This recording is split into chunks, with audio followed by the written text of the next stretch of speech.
Today, in this conference, we are going to discuss the politics and the economics of arms trade in the Persian Gulf from the perspective of the importers, the arms importers.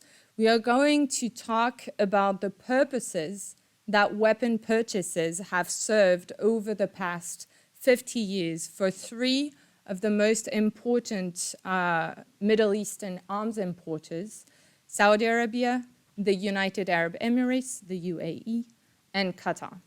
Perhaps most importantly, we are going to explore how the shifting trends in Gulf arms trade have participated in and accelerated evolving power dynamics in the Middle East and well beyond the region.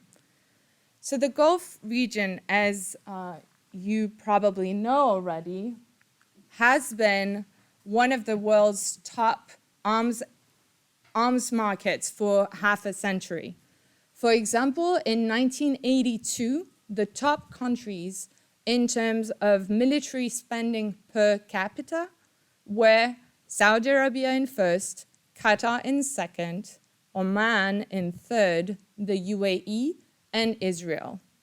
Today, three of them are still in the top 10 arms importing states over the period 2017-2021.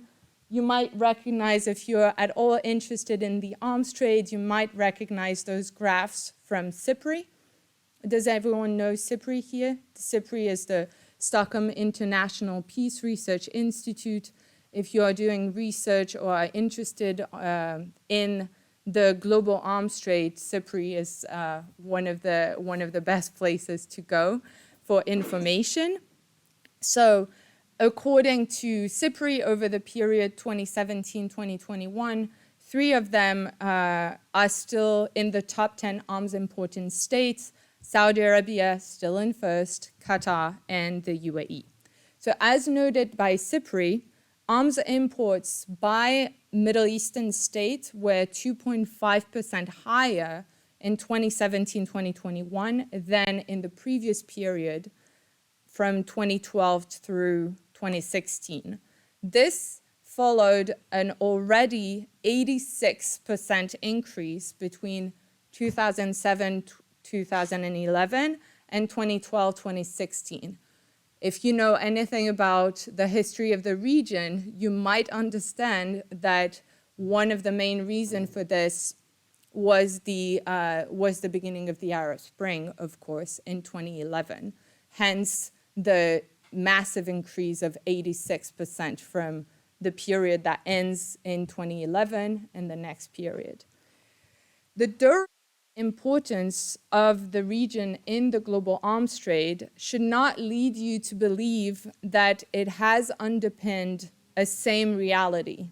For a while, arms trade in the region participated in a quid-pro-quo agreement between the countries of the Gulf Cooperation Council and their traditional Western partners that was upholding the latter's preeminence in a US-led world order, especially after 1990.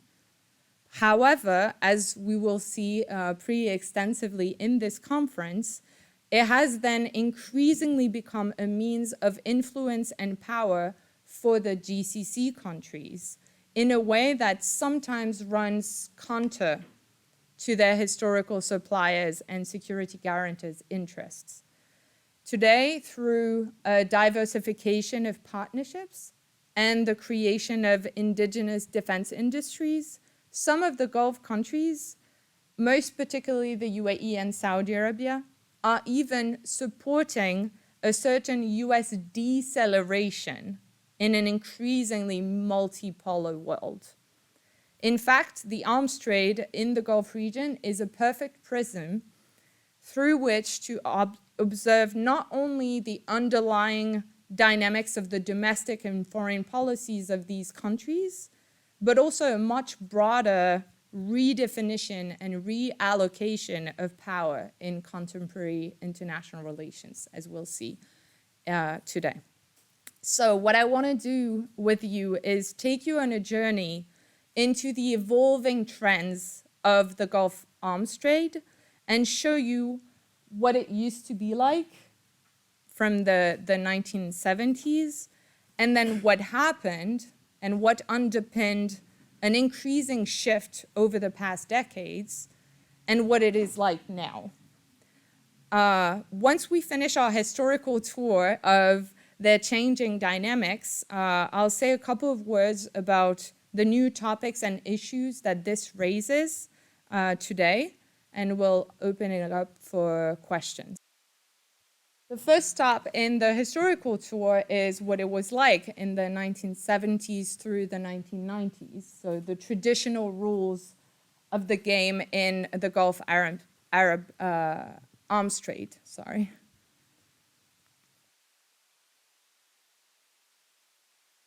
The Gulf region has been one of the world's top arms markets for a very long time, and I'd say maybe the first thing that you might think of is, well, it's not really surprising that these countries would buy so many weapons because of the region that they sit in, right? Why am I saying this? Because the region is, it is home to some of the largest natural resources in terms of oil and gas in the world. So obviously a resource that you might want to try and protect. Additionally, it is a region that is really at a strategic node between Asia, Africa, and Europe. What this means is that the region has really sat in, at the heart of trade flows, and today still you can see, for instance, that the major airlines, a lot of them transit through the Gulf because it's so central to international relations. So this strategic place in the world has also explained that they might attract a lot of ambitions to set foot there, and so they might need to protect themselves. And then another aspect of it, of course, is the potentiality of conflict with Iran. Once you say this, though, and so that's from the perspective of the arms clients. The first idea that you have is, well, because of all these the reasons that I just pointed out, it makes sense that these countries want to buy a lot of weapons. From the client state's perspective, they are trying to increase these countries' capabilities for defense. If I give you this, that would be a lot simpler to follow. I apologize. So the first is, well, the reasons why they apparently buy so many weapons. Then the rationale of the client states is to increase these countries' capabilities for defense and deterrence. And from the perspective of the supplying states, the idea is to secure a region that is highly unstable. I had it reversed. So yes, the client states, of course, want to increase their own capabilities for defense and deterrence, while the supplying states, so the exporting states, are trying to secure a region that is strategic for them and highly unstable, but also they pursue economic aspects, of course. So those are the apparent incentives for putting together such a military arsenal. The one major event that happened in 1990 that kind of deconstructs this narrative or this idea that these were the reasons why they were putting together such a military arsenal is that when Iraq invaded Kuwait in 1990, the Gulf countries, Kuwait, but also Saudi Arabia behind Kuwait, could do nothing to protect themselves. So despite having already such a huge military arsenal, they proved themselves unable to defend themselves. This gap between the amount of weapons that they had already purchased in the previous decades and their inability to push against the Iraqi invasion brought about this idea that maybe there were other reasons why they were buying weapons, if that makes sense. One of them that has been put forward by many experts and scholars working on these topics is that there is a role of image and appearances. It has been called the glitter factor. So what do we talk about when we talk about the glitter factor?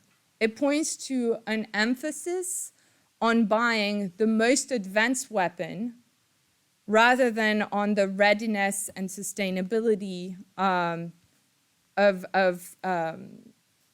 the capabilities that they buy. So instead of focusing on how a certain weapon system is going to help them actually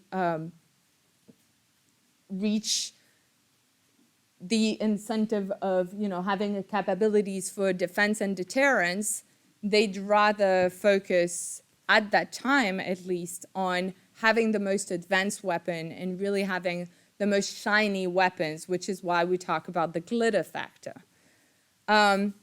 We also talk about the glitter factor because it finds a certain echo in other glitter factors in what Saudi Arabia and Qatar and the UAE have built and have done over the years. And what I'm referring to right now is how much these countries have, really put an emphasis on not building, not just building yet another skyscraper, but actually building the world's most, highest skyscraper. Not, maybe dabbling a little bit in sport, but organizing the World Cup of soccer, this year. Also, you really have this idea that regardless of their size for Qatar and the UAE, and regardless of how connected they are to a certain field sometimes, they will shine all over the world through what they put together. And to a certain extent, for a while, their military arsenal can be seen as yet another shiny aspect of how they project their image onto the rest of the world.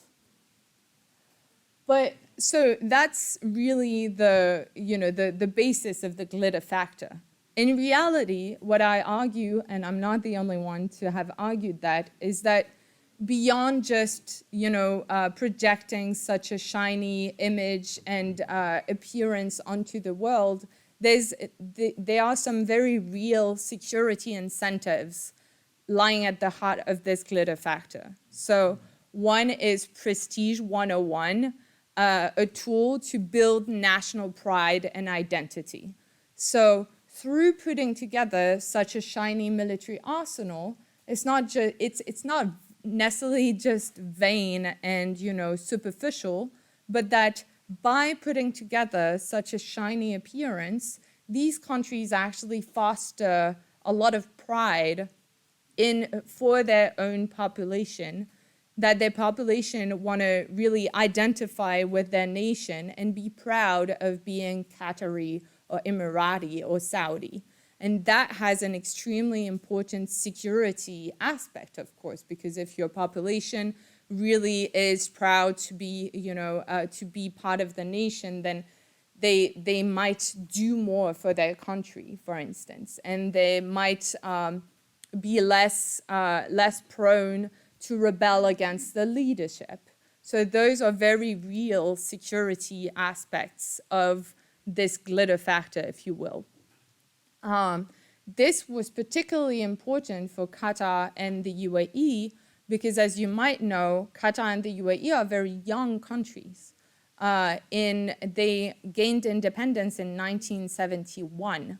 What that means is that their population, it was not a given that their population would really identify as Qatari or Emirati. They had a tendency in the first few decades of their country to rather identify with their tribe or with their family rather than the nation. So there was a real dimension that has a direct impact on security and the stability of these countries. And then you have Prestige 202, if you will, that is a tool to build international esteem and credibility. So beyond the fact that they were projecting such a shiny image and that, you know, creating a sort of a wow effect in the rest of the world, beyond that wow effect, what it meant that they had such an advanced military arsenal is that a lot of their Western partners had actually an interest in, you know, doing military exercises with them and cooperating with them more, and it gave them, it slowly built the credibility of their armed forces, especially because the equipment that they were buying were the equipment of the United States and France and the United Kingdom. And so, as you know, that checks 3 out of 5 boxes for the permanent members of the Security Council of the UN, for instance. And so that means you have very powerful friends, and that these very powerful friends are willing to do military exercises with you and have also an interest in training with you in conditions, in weather conditions, for instance, that they don't have at home. And that is a very important aspect also. Because, say, the United States or France and the UK, they don't necessarily have, the armed forces of these 3 countries don't necessarily have, options to go train on, say, the Mirage 2000, the jet fighter, in desert condition. So the fact that they sold Mirage 2000 to the UAE, for instance, allowed for common training in condition that were not at home, if it makes sense. So this is also another aspect of the glitter factor. So it goes a little bit beyond the vanity or the superficial aspect that you might have in mind when you first think of the glitter factor. Beyond this, and you might have heard more about this because it's to a certain extent it is still the case today, we talk about the oil for security paradigm. So the oil for security paradigm is an unspoken pact that comes from the 1940s, actually, between the biggest country of the Arabian Peninsula, Saudi Arabia, and the United States. There was a conversation between Roosevelt at the time and Ibn Saud on the USS Quincy, talking about, we'll give you oil for a cheaper price and make sure that, you know, there's a continuous flow of oil towards your country, and in exchange, you'll protect our family, not the country, the family Al Saud. So that's the oil for security paradigm. But actually, you can see this oil for security paradigm as a broader quid-pro-quo agreement, whereby the Gulf countries, so not just Saudi Arabia, but the rest of them as well, invest a lot of money in the military complex, you know, the defense industry and the military complex of the United States and the UK and France, and in exchange can count on the protection of these powerful partners. So that's the oil for security paradigm that really depicted mostly the relation for a while between Saudi Arabia and the United States. Then what happened in the 1990s, we're coming closer to a history that you probably know better, because before 1990, especially in the Gulf, I mean, I don't know if you knew that history before, but so in any case, in 1990, what happens is you have the invasion of Kuwait by Saddam Hussein, as I just mentioned. What this does is that it really creates a reaction for the smaller Gulf countries, including Qatar and the UAE, where they realize that they are not able to protect themselves on their own as small countries of the Gulf, but also that Saudi Arabia is not able to protect them. Now, up until 1990 and then after 1990, they were part of something that I mentioned already, the Gulf Cooperation Council.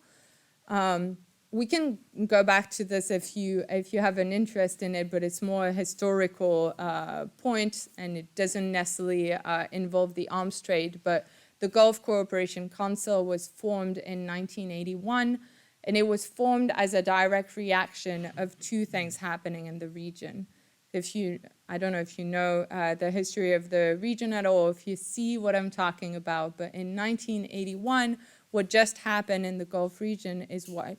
You had the Islamic Revolution in Iran in 1979, and then 1 year later, in 1980, you have the start of the Iran-Iraq War.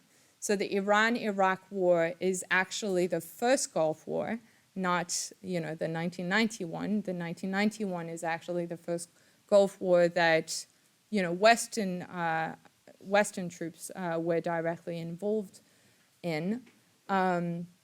But so as a result, or in reaction to the Islamic Revolution and the Iran-Iraq War, you have the creation of the Gulf Cooperation Council in 1981.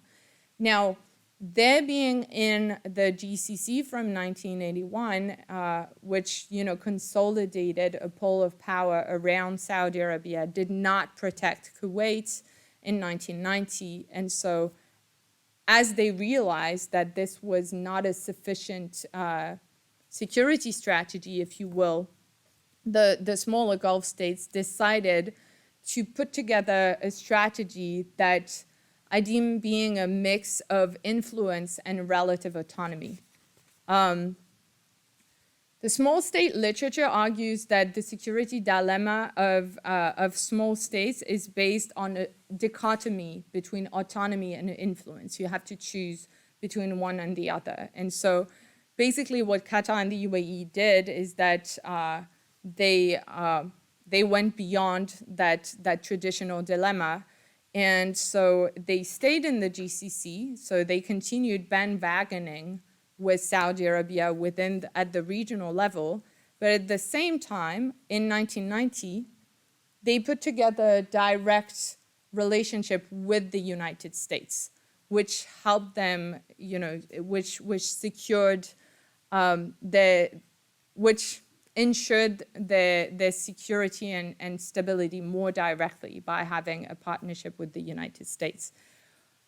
The interesting thing that happened for both Qatar and the UAE at the time is that beyond the direct relationship that they established with the United States, they also established a defense agreement with two other powers, France and the United Kingdom. So they were bandwagoning with Saudi Arabia, but also balancing this alliance by having a direct relation with the US.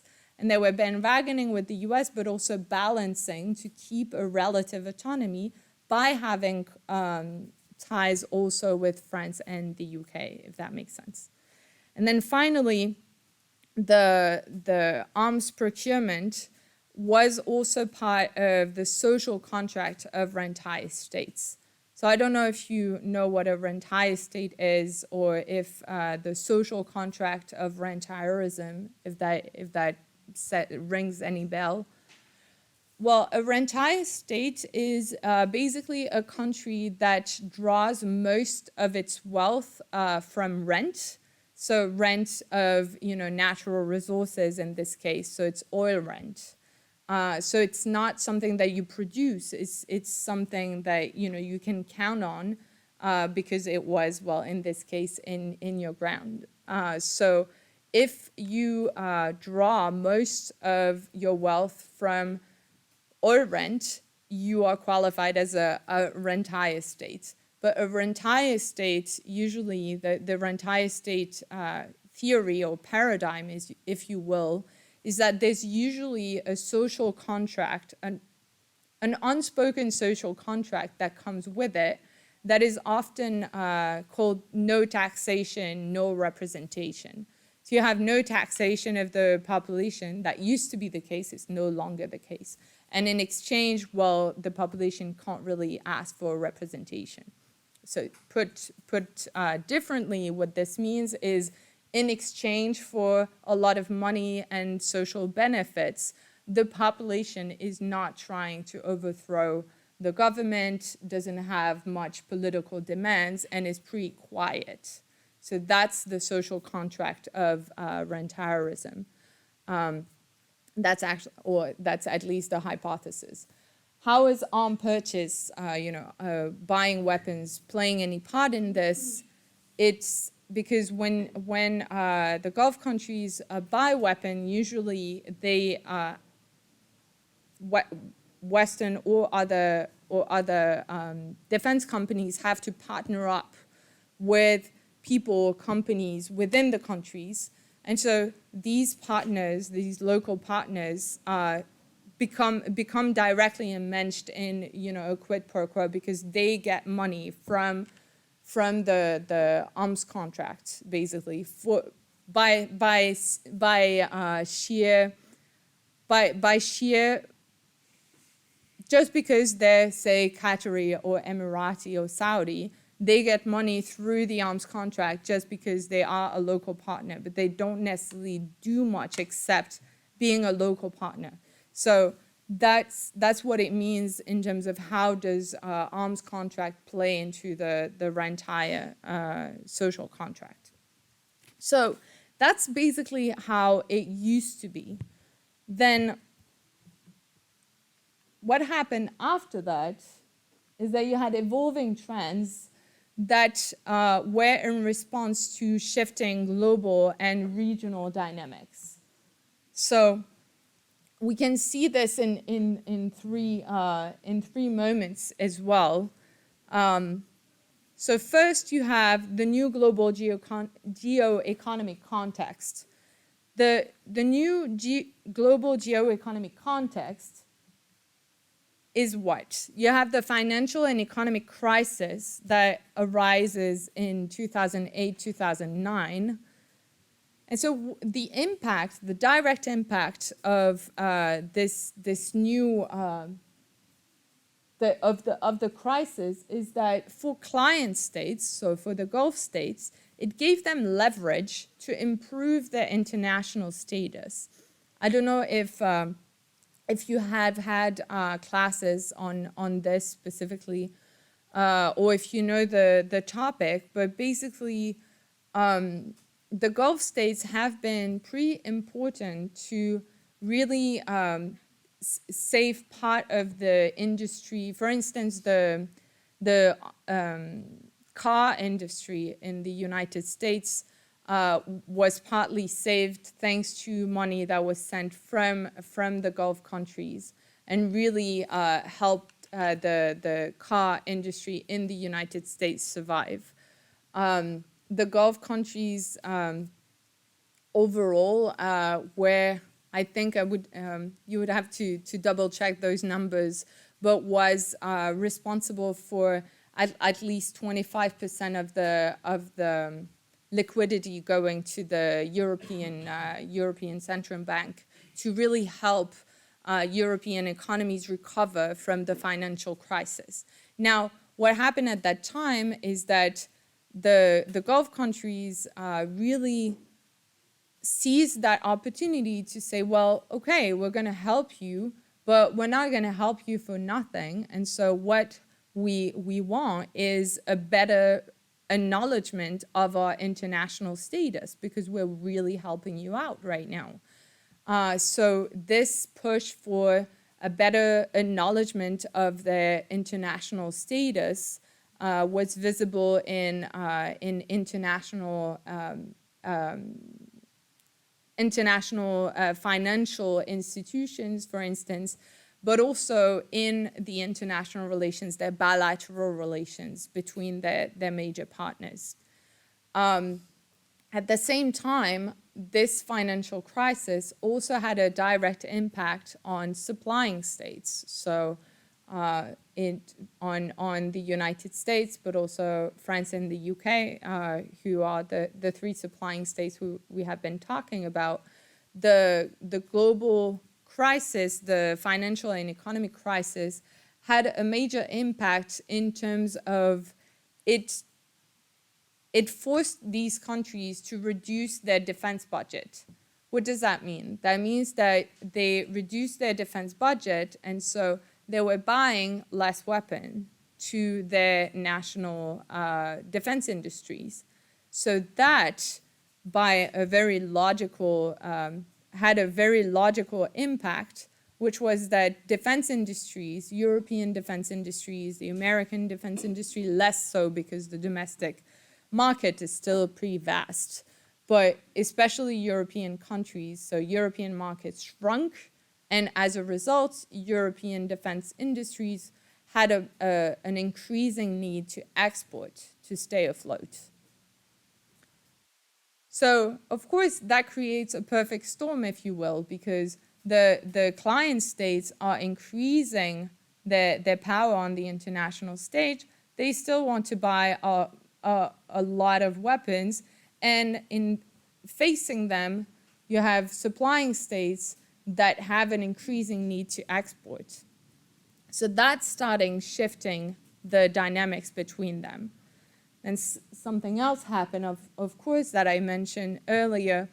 In 2011, the Arab Spring started, and this represented a new set of challenges and opportunities. So we already said at the very beginning in the introduction that there was an 86% increase of arms purchase in the Middle East overall between 2007 to 2011 and the next period between 2012 and 2016. So that was the direct result of a perception of an increased threat in the region, right? So I think it's important to note right here that in terms of threat perceptions in the Gulf region, you actually have two dimensions of threat perception. There's threat to national security in terms of territorial integrity, for instance, but also, and perhaps most importantly, perceived threat on regime stability. And what happens in 2011 is that the Arab Spring is really perceived as the biggest threat ever encountered by the Gulf countries since the Islamic Revolution in 1979, because it threatened potentially both dimensions of their security, not just national security, but also regime stability. For what reason? National security was potentially threatened because of the general instability of the region. You had a proliferation of violent groups and armed groups and terrorism, and so that could have a direct impact on their national security. But there was also a direct threat to their regime stability because you had, this wave of revolution throughout the Arab world, and so their regime really, their leadership really felt that maybe their regime was going to be threatened as well. In parallel with this, you had another fear that added to their sense of insecurity, which was that they started to talk about what we know as the fear of a U.S. withdrawal from the region. This U.S. withdrawal from the region is something that's been talked about since 2003, actually.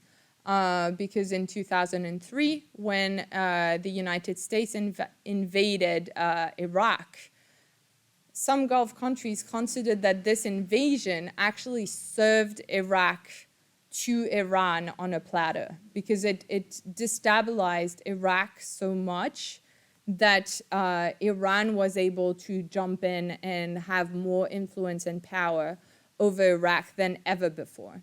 And so that was considered as the beginning of something going awry in the US position in the region, and how much it was going counter to the Gulf countries' interests.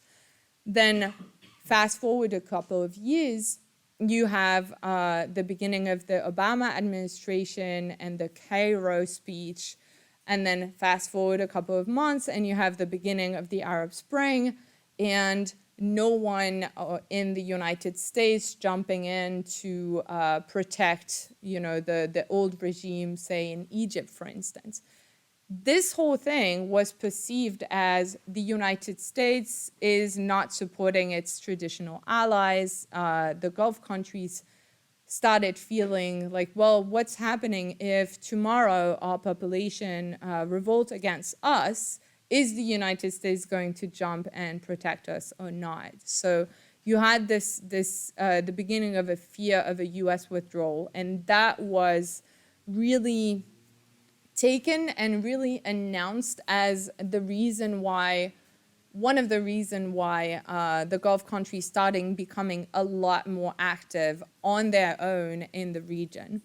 That's very debatable. If you ask me, I think it was a balance of threat, of a challenge, but also of an opportunity, because in the region, and that's what I wrote here, you had a power vacuum being in Egypt, in Libya, in Syria, not so much because the regime was still there, but still there was an opportunity to jump in and push whoever you wanted to push, in the instability.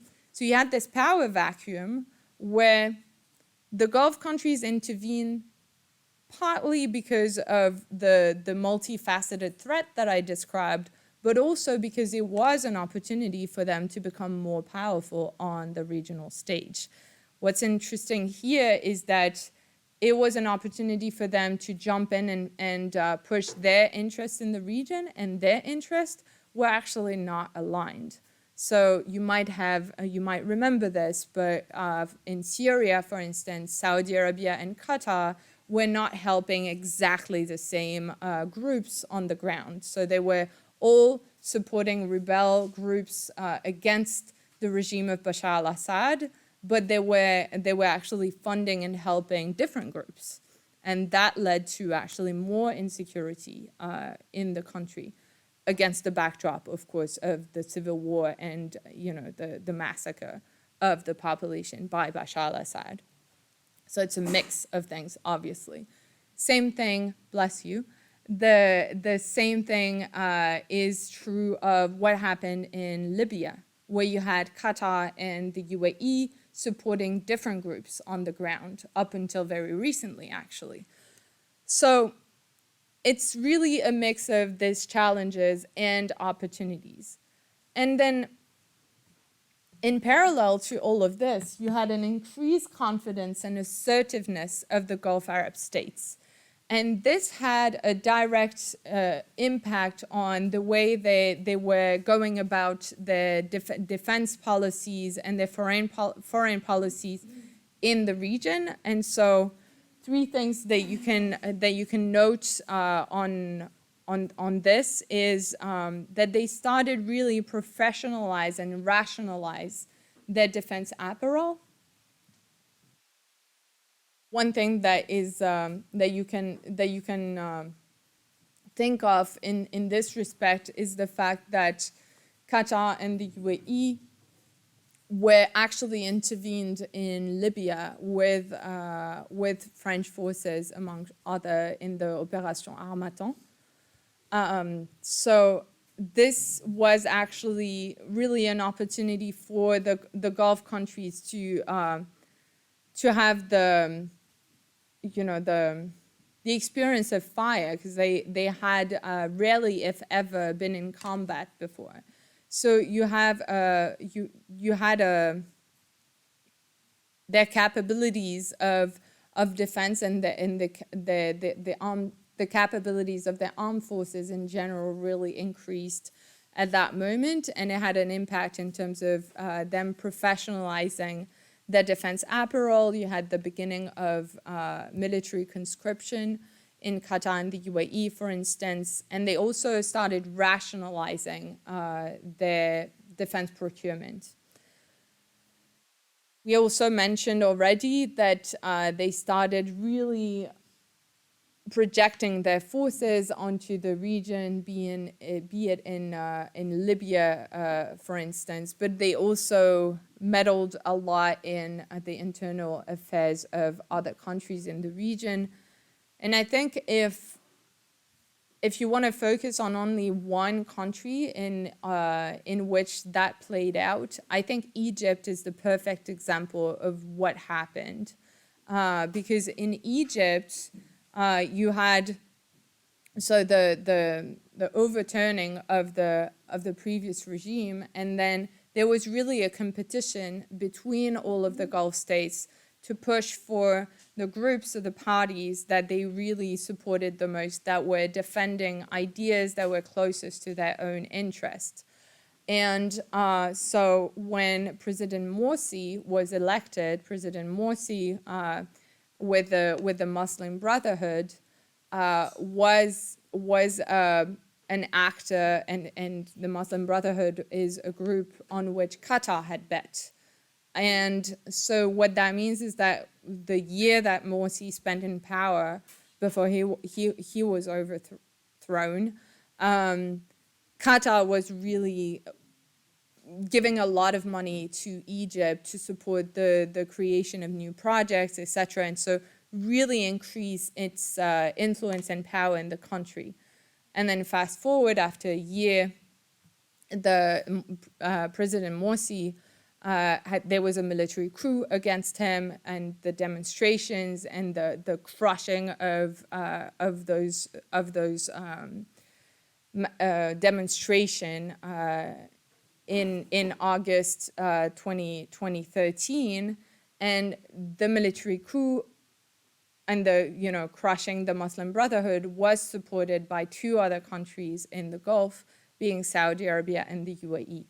Ever since al-Sisi has been in power in Egypt, Saudi Arabia and the UAE have really massively supported financially, and also in terms of, if not sending weapons directly to Egypt, they've supported, they've actually, especially those two countries, Saudi Arabia and the UAE, have funded Egypt so that Egypt was able to buy weapons to others, such as France and the Rafale.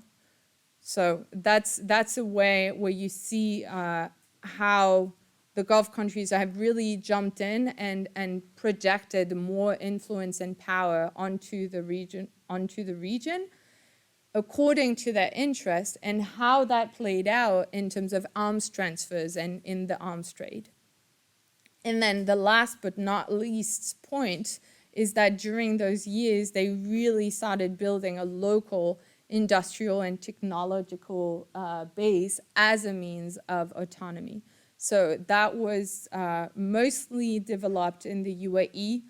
Ever since the year 2000s, actually, the UAE has started building, local companies that were doing joint ventures with Western defense companies. We'll get to that in a minute. But so the UAE was really the first to do that a lot on the model of what Turkey had done before, actually, which is interesting in the current context, because as you might have followed in the news over the past few years, Turkey and the UAE for a while were really actually in competition.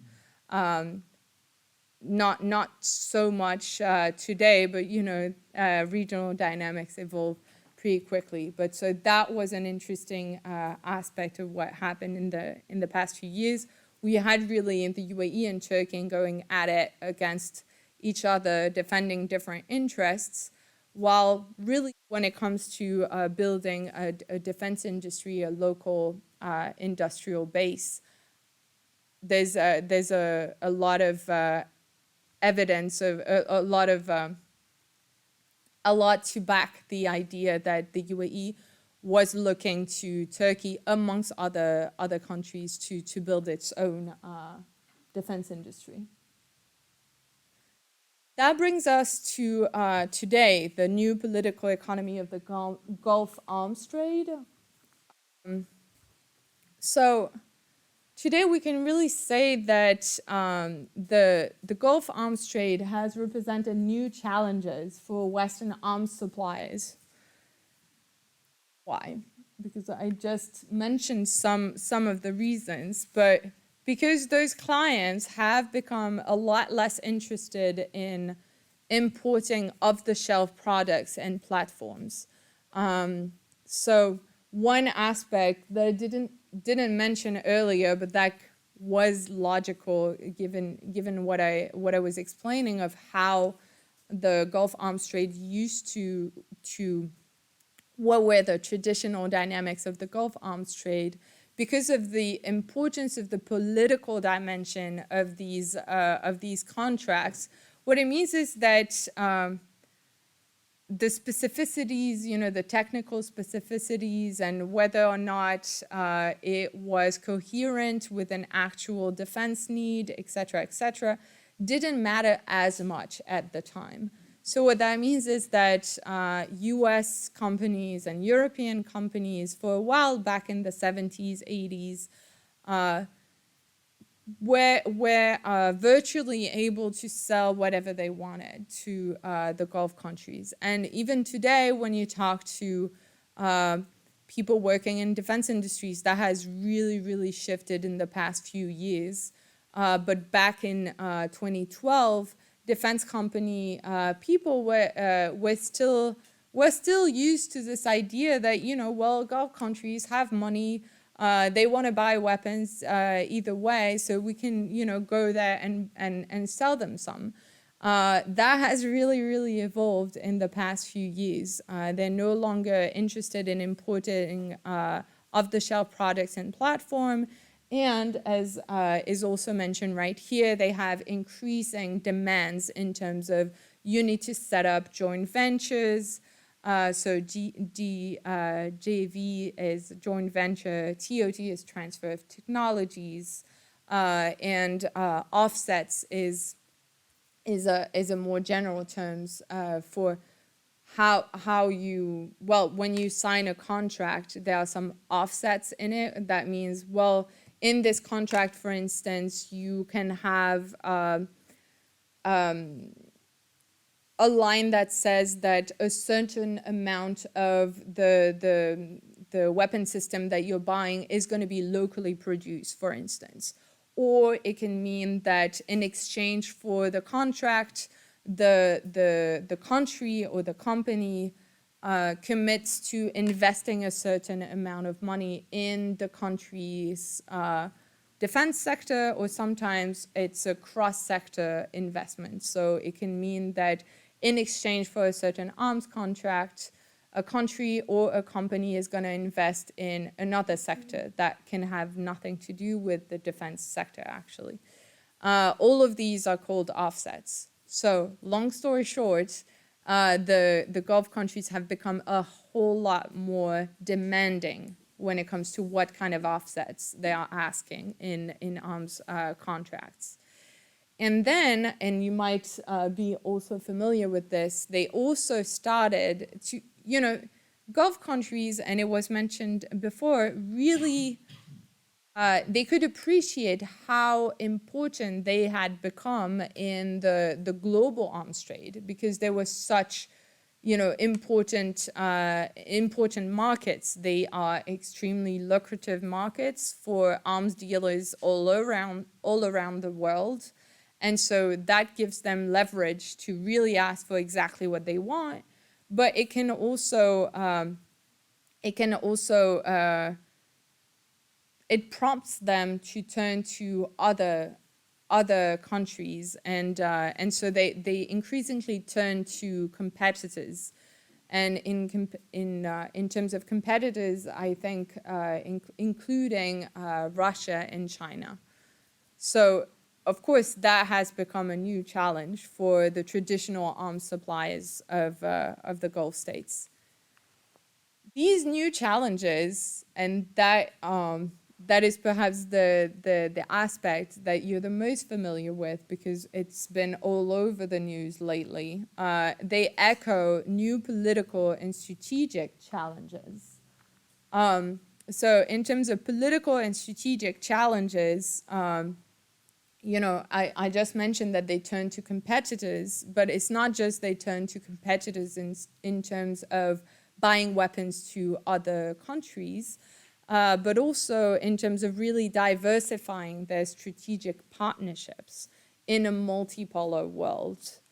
And this diversification of partnerships on the part of the Gulf countries has been going hand in hand in defending interests that have increasingly gone against or, you know, either not perfectly aligned or actually going against the interest of their traditional Western partners and suppliers. So we'll probably go back to this in the Q&A part, but one example of this has been the position of the Gulf countries against the backdrop of the war in Ukraine. So be it Saudi Arabia or the UAE, for a little bit and up until now to a certain extent have really steered clear of positioning themselves in what's happening and have really refused, not in so many words, but have refused to, take sides in what's happening, despite a push by the United States and their European partners to really, condemn what Russia is doing in Ukraine and stop their relations with Russia, et cetera, et cetera. So not only that, but you also have how this translated in decisions about oil prices and the oil production that you also might have followed in the news, where this summer the Biden administration and also President Macron were very positive that they had come to an agreement with their Gulf partners about, increasing the oil production. For what reason? If you increase the oil production, then you lower the prices, right? And so because of what's happening right now against the backdrop of the Ukraine war, the US and Europe really wanted those oil prices to go down. And then what happened eventually was that Saudi Arabia and the UAE and Russia in OPEC plus actually decreased the production. So the oil prices went up.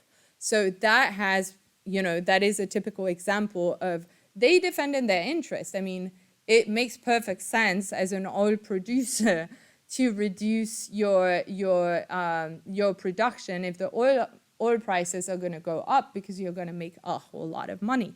So that's their interest, but it definitely ran counter to what their Western partners and traditional suppliers wanted from them. And in fact, today, perhaps the UAE most of all, are really starting to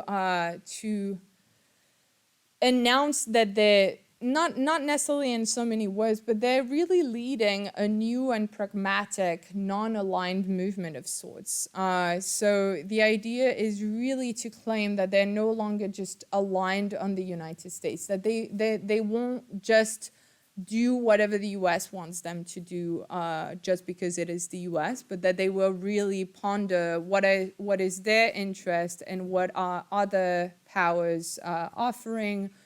How can they continue sitting in the middle of it all rather than having a clear alignment with one or the other. At the crossroads of all of this you have the idea that perhaps today the Gulf arms trade has become an effective political weapon. The three points in terms of the Gulf arms trade as an effective political weapon, question mark, is the emergence of a reverse influence from clients onto suppliers. What do I mean by that? There is this idea, generally when we think of the global arms trade, there is this idea that it is a means of influence and foreign policy from the supplying states onto the client. But the hypothesis here is to say, well, in reality, that is the case if your client is more dependent on you than you are dependent on them. Today, as I presented in the previous slide, we face a situation where you can argue that, in fact, Western suppliers are a lot more dependent on selling weapons to the Gulf countries than the Gulf countries are dependent on buying weapons from the West. So that gives them a leverage because they can really say, well, you know, like, okay, you can threaten to stop selling weapons to us, but actually, you know, they could almost call Western suppliers bluff and say, okay, just stop selling weapons to us and see what happens to your economy. And that's what I mean in terms of reverse influence. In reality, it's still a hypothesis. For what reason? Because this leverage has never really been activated. So it remains a hypothesis, an idea that if the Gulf countries wanted to use it as political leverage, they could. If you go along that route, you can actually formulate the hypothesis of the arms trade as an illustration of globalized rentierism. What do I mean by that? If you go back to, do you remember what I was saying about the rentier state? What is a rentier state? I was saying that in the rentier state, so the definition of a rentier state is, you know, that it takes most of its wealth from rent, in this case, oil rent. So, okay, that's the definition of a rentier state. But the social contract of rentierism is you get money and, you know, a lot of benefits, and in exchange, what do? You say nothing. So what is globalized rentierism? That's just a hypothesis. The hypothesis is, well, you get a lot of investment in your you know, defense industry, and investment in terms of the money flowing from the Gulf countries, and in exchange, what do? You say nothing. So you don't say much about the Yemen war. You don't say much about the murder of Jamal Khashoggi. You don't say much about the fact that, you know, the UAE is still a paradise for Russian billionaires today. You don't say much about the Qatar World Cup. You don't say much about any of it, really. So that's the hypothesis. And then probably less, you know, controversial, I think what we are facing today, perhaps more, you know, more, how can we say it? More accurately, is that there's at the very least a slow response to changing parameters. So that might be a topic that you might be the most interested in, but you have the case of exports to armed conflicts.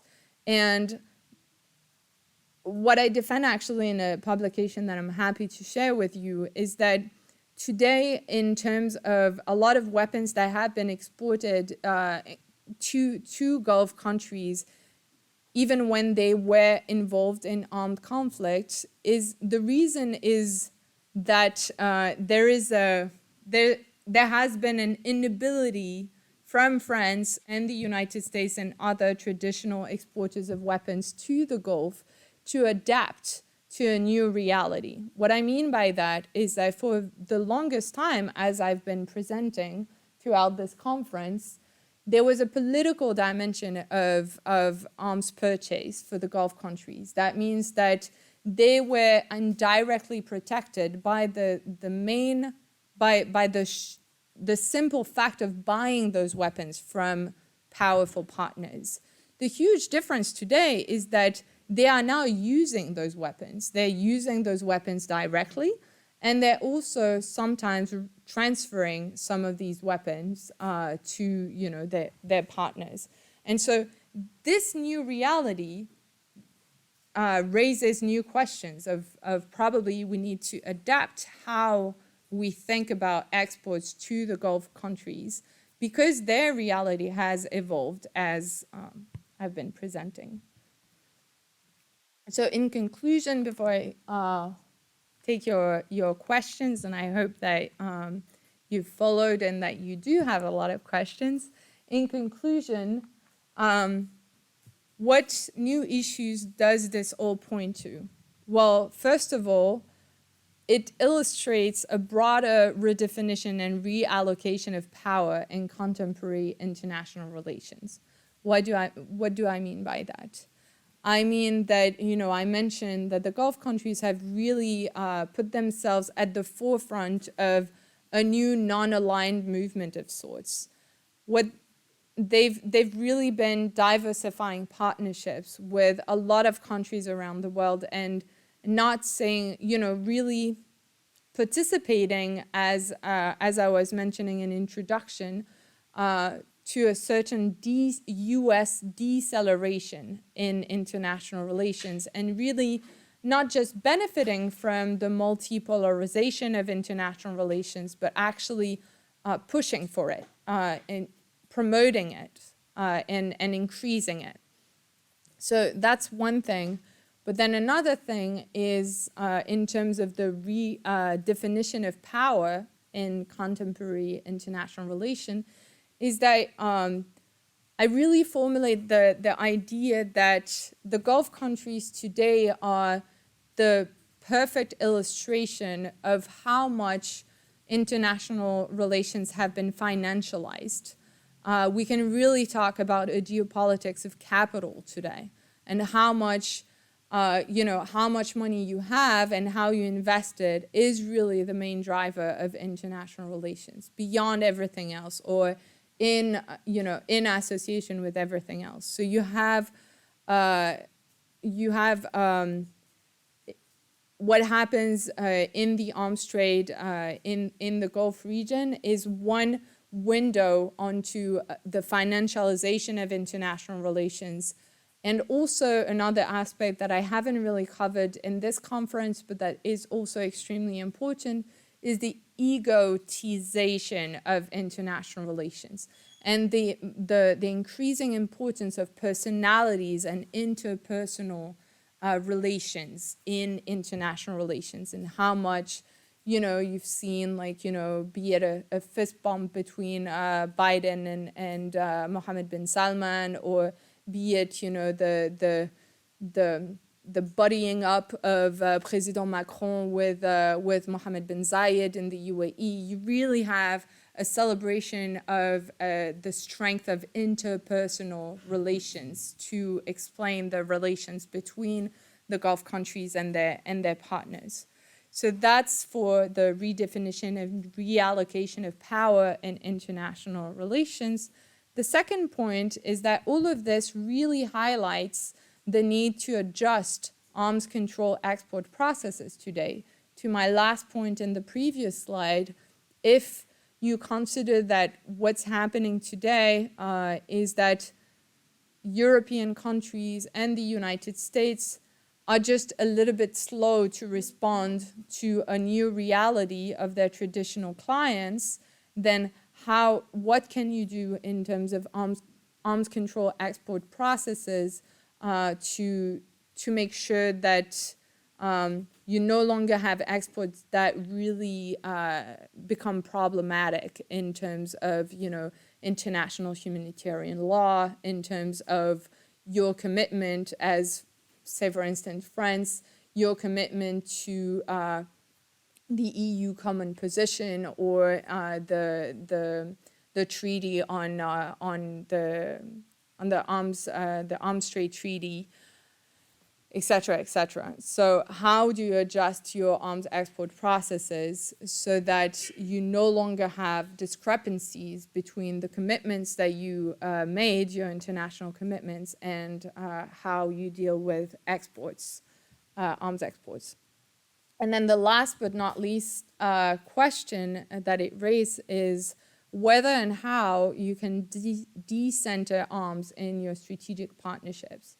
The reason why I put this here is that you might have followed this in the news, right? But whenever, be it the U.S. president or the French president or in the UK leadership, where we're asked about, well, why did you export this weapon system to Saudi Arabia against the backdrop of the Yemen war, and then it was used to sometimes potentially commit war crimes, or it was used in an offensive capacity instead of defensive capacity, like you're telling us, et cetera, et cetera. A lot that, many times what comes back is, well, Saudi Arabia, the UAE, Qatar are our strategic partners, and, we're really allied in, our fight against terrorism, et cetera, et cetera. That is the case. The strategic partnership is not necessarily something that needs to be deconstructed, but the centrality of the arms trade and weapons in this strategic partnership could be reconsidered, because it puts countries in a position where it sometimes seems that they could not do anything else because of how central arms are in their strategic partnerships, right? So maybe the solution is to just push arms a little bit aside in those strategic partnerships. And that is actually the goal of the research project and the initiative that I'm the director of today, and that was mentioned earlier. I'm happy to talk more about that, but just off. This is not really the topic of the conference, but that's what I wanted to close on. So thank you so much for listening to me. I hope that you got something or a lot of things from all of this, and I'm looking forward to hearing what you have to say, or if you have any questions about all of this.